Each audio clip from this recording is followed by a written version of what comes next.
Hello everyone, मेरा नाम है अमित यादव और आपका स्वागत करता हूं मेरे इस यूट्यूब चैनल टॉपर बनो में। दोस्तों, आज हम क्या पढ़ेंगे? आज हम पढ़ेंगे changes after October revolution.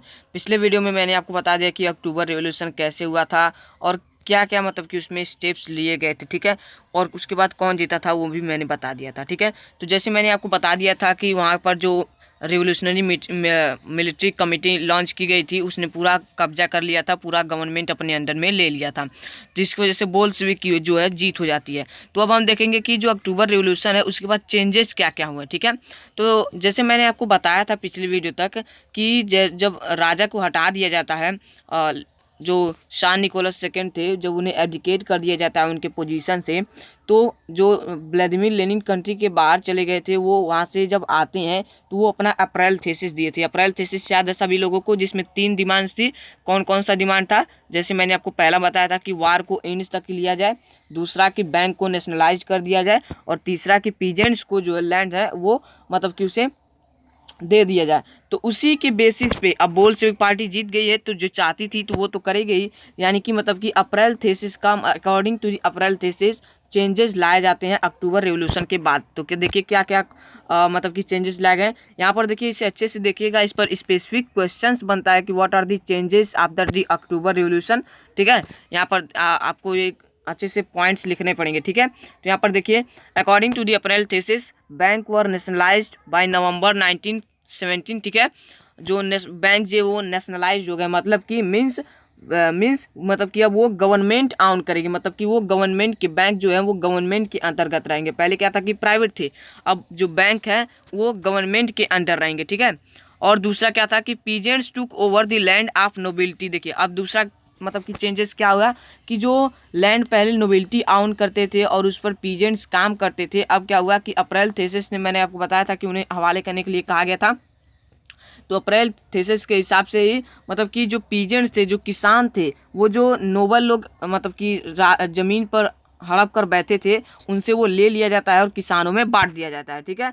Large houses were partitions according to the size of family. देखिए जो बड़े बड़े घर थे, बड़े बड़े घर या फिर जितने भी घर थे, उन सभी को गरीबों में, मतलब कि लोगों में, गरीबों में नहीं, लोगों में, सभी लोगों में उनके फैमिली के साइज के हिसाब से बांट दिया जाता है, ठीक है। मतलब कि जिसकी जितनी बड़ी फैमिली थी उसको उतना बड़ा घर दिया जा रहा था, ठीक है।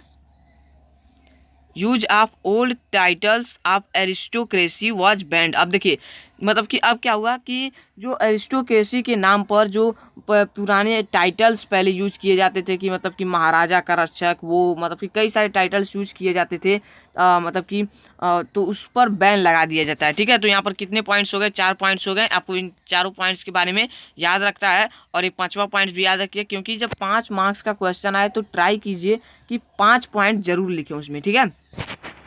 तो देखिए 5वां पॉइंट जो है वो आर्मी के यूनिफॉर्म में चेंजेस लाया जाए। देखिए अब क्या होता है, जो व्लादिमीर लेनिन थे वो सोच रहे थे कि चेंजेज हुआ है, इसका एक अलग तरह से भी वो मतलब कि चेंज दिखाना चाहते थे कि हमारे यहाँ चेंज हुआ है, जिसकी वजह से जो आर्मी का यूनिफॉर्म था उसमें भी वो चेंज ला देते हैं। तो क्या चेंज लाते थे कि न्यू यूनिफॉर्म ऑफ आर्मी, मतलब कि जो आर्मी पहले पहनती थी यूनिफॉर्म, अब उसमें चेंज लाया जाता है। वो चेंज क्या था? बुदेनेवा हैट।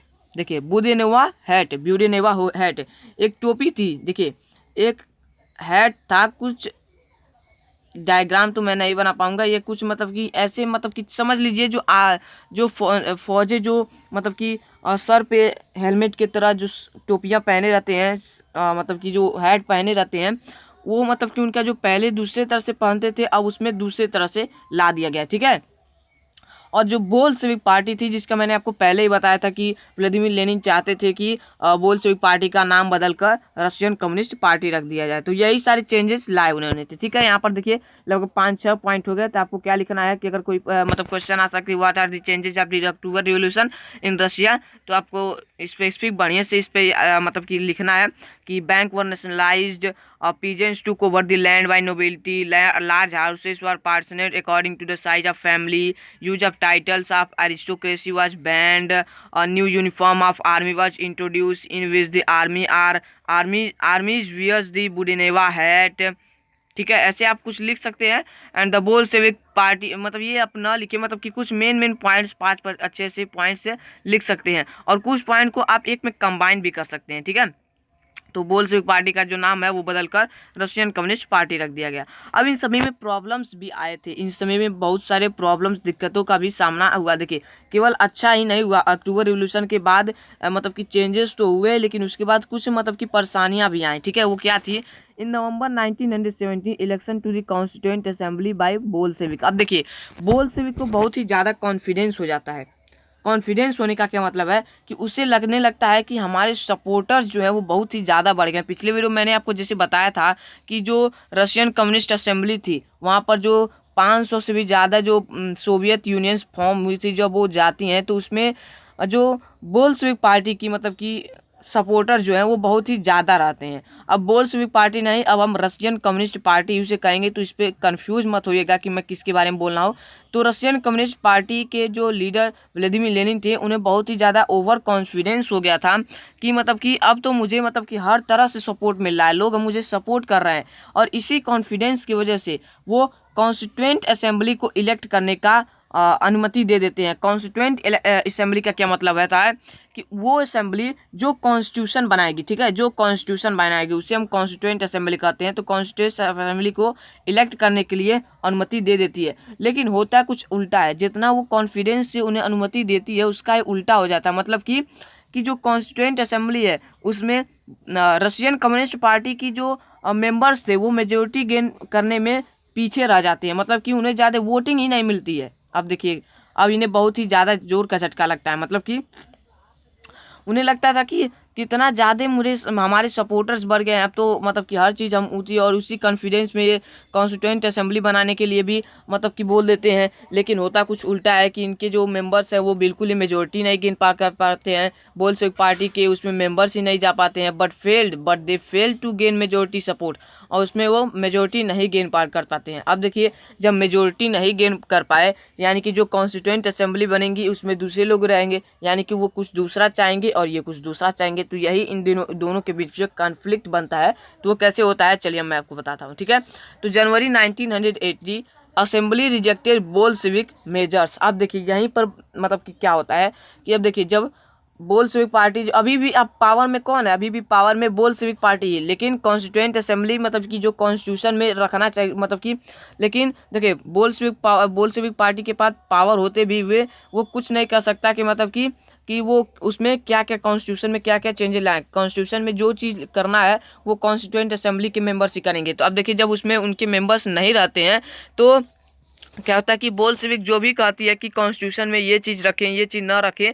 तो उसे वो जो कॉन्स्टिट्यूएंट असेंबली के मेंबर्स रहते हैं उसे वो रिजेक्ट कर देते हैं। यानी कि यहाँ पर तो उल्टा हो जा रहा है, मतलब कि जितने कॉन्फिडेंस से वो कहते हैं कि हमारा सारा बात मनाया जाएगा, लेकिन यहाँ पर कुछ उल्टा हो जाता है कि जो कॉन्स्टिट्यूएंट असेंबली है उनका कोई बात ही नहीं मानता। यहाँ पर देखिए क्या हो रहा है, हिंदी में देखिए, असेंबली मना कर देती है बोल्शेविक के आज्ञा को, मतलब कि जो भी बोल्शेविक के मेजर्स होते हैं उन सभी को वो मतलब कि बार बार मना कर देती है कि नहीं आप अपना पावर संभालिए, हम अपना हमको जो काम है वो हमको करने दीजिए।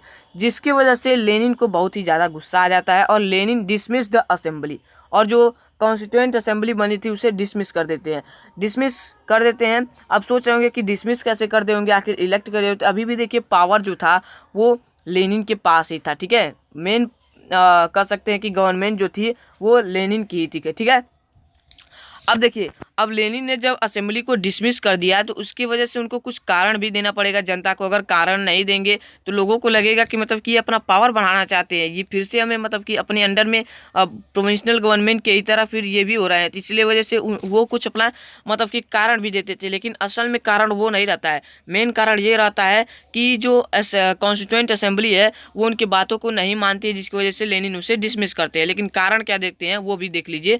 वो लोगों को बताते हैं he believed that the Russian Congress of Soviet was more democratic than the assembly elected in uncertain condition।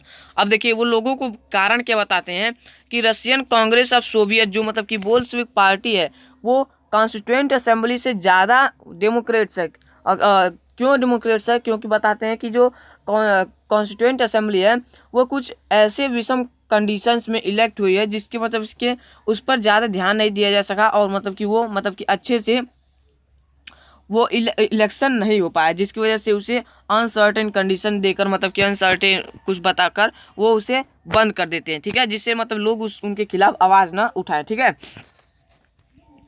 अब देखिए March 1918 Bolshevik peace with Germany at Brest Litovsk. अब ये क्या चीज़ है, यहाँ पर देखिए, यहाँ पर जो लिटोवस्क एक सिटी है, जैसे कि आप आगे आगे चैप्टर में आपको पढ़ेंगे, जो तीसरा चैप्टर हमारा है नाजीजम में, उसमें जो जर्मनी के साथ अलाइड पावर जो है वो ट्रीटी लिखती है और उस ट्रीटी का नाम था ट्रीटी ऑफ वर्सलिस। उसी तरह यहाँ पर मतलब कि यहाँ पर एक ट्रीटी होता है, मतलब कि एक असाइनमेंट होता है, ठीक है। यहाँ पर देखिए जर्मनी के साथ ही होता है, जर्मनी के साथ ही होता है, प्रेस्ट लिटोवस्क में होता है। तो मतलब कि ये इनका असाइनमेंट था कुछ, कि इसमें मतलब कि इसके मतलब कि इनके मतलब कि बीच में एक एग्रीमेंट होता है, ठीक है। तो ये आप बस इसको मतलब कितना सीरियसली ना लीजिए, मतलब कि एक एग्रीमेंट होता है इन दोनों कंट्रीज के बीच में मार्च में। अब देखिए कुछ समय के बाद क्या होता है कि जो रसिया है वो वन पार्टी स्टेट बन जाता है, मतलब कि रसिया में केवल एक ही जो पॉलिटिकल पार्टी रह जाती है, कि पार्टी रह जाती है, और वो था बोल्शेविक पार्टी, यानी कि रशियन कम्युनिस्ट पार्टी, ठीक है। और देखिए जो रशियन कम्युनिस्ट पार्टी है वो कई सारे सीक्रेट पुलिस को भी मतलब कि अलर्ट करके रखी थी, या फिर सीक्रेट पुलिस भी वो अपना इंट्रोड्यूस कर दी थी, ताकि मतलब कि लोगों पर मतलब अपना दबदबा बनाए रखे, और जो भी काम वगैरह या दूसरे कहीं पर भी उनको सिक्योरिटी देना रहता था, तो इसके लिए ये सीक्रेट पुलिस जो रखी रहती थी। और इनका नाम याद रखिएगा आप, चेका, OGPU एंड NKVD। 1 मार्क्स में क्वेश्चन या फिर 2 मार्क्स में क्वेश्चन ये पूछ देगा, तो ये आपको बिल्कुल ही याद रखना है, ठीक है। अभी जो पीछे हुआ है MCQ में तो ऐसा बहुत ही क्वेश्चन है इस तरह के आ सकते हैं, लेकिन ये मत सोचिए क्या कि आपको MCQ नहीं आ गया तो मतलब कि बिल्कुल ही नहीं हो गया, तो ऐसा भी याद रखिएगा कि इनको याद रख लीजिएगा कि आपको बहुत ही काम आएंगे। तो यहाँ पर चेका, OGPU एंड NKVD जो सीक्रेट पुलिस इंट्रोड्यूस की थी, मतलब कि अपना लगाई थी बोल्शेविक पार्टी ने, ठीक है। And this attitude of Bolshevik party created the civil war. अब देखिए क्या होता था, यहाँ पर थोड़ा एक लाइन लिखना भी हो गया, मतलब मैं आपको बता देता हूँ कि जो ये सीक्रेट पुलिस इसने मतलब कि जो इंट्रोड्यूस की थी चेका, OGPU और NKVD, इन सीक्रेट पुलिस से वो करती क्या थी कि लोगों को बिना पता चले, बिना पता चले वो बहुत सारे कामों को अंजाम देती थी। जैसे कि मतलब कि बाद में क्या हुआ कि इन सीक्रेट पुलिस को मतलब कि इंट्रोड्यूस इसलिए किया था कि ताकि लोगों के ऊपर अपना दबदबा बना रखे, और जो इसके मतलब कि खिलाफ जाता था उस पर कड़ी कार्रवाई भी करने लगता था। तो मतलब कि इसका जो एटीट्यूड था, जो बोल्शेविक पार्टी का एटीट्यूड जो था वो बहुत ही ज़्यादा कठोर होता जा रहा था, मतलब कि वो बहुत ही ज़्यादा कड़ाई करने लग रहा था। अब देखिए कोई भी मतलब कि बहुत सारी चीज़ों पे मतलब कि वो रोक लगा दिया था। जैसे एक रोक उसने लगाया था कि जो बंजारे होते हैं ना, मतलब घूम घूम कर अपने भेड़ बकरियों को चराते हैं, तो उन पर ये रोक लगा दिया था कि आप ऐसे चरा नहीं सकते हैं, मतलब कि आप इससे घासों को नुकसान होता है, घास काट डालते हैं, ऐसे बहुत सारी हरकतें करता था, जिसकी वजह से मतलब कि इनकी एटीट्यूड जो है, बोल्शेविक की एटीट्यूड इतना कड़ाई करने लगा था कि ये सिविल वार का कारण बन जाता है। अब सिविल वार क्या है, सिविल वार कैसे होता है, किसके बीच में होता है, ये हमारा नेक्स्ट टॉपिक है, तो इसका कंटेंट अगले वीडियो में देखेंगे। तो चलिए मिलते हैं अगले वीडियो में, और इस वीडियो में जो भी आपको समझ में ना आया कमेंट करके पूछ सकते हैं, वैसे मैंने सब कुछ आपको बता दिया है। तो यहाँ पर ये क्या क्या चीज़ चेंजेज है, ये आपको बहुत ही पॉइंट वाइज पॉइंट याद होना चाहिए, मतलब कि थोड़ा पता होना चाहिए, ठीक है। तो चलिए मिलते हैं अगले वीडियो में, धन्यवाद।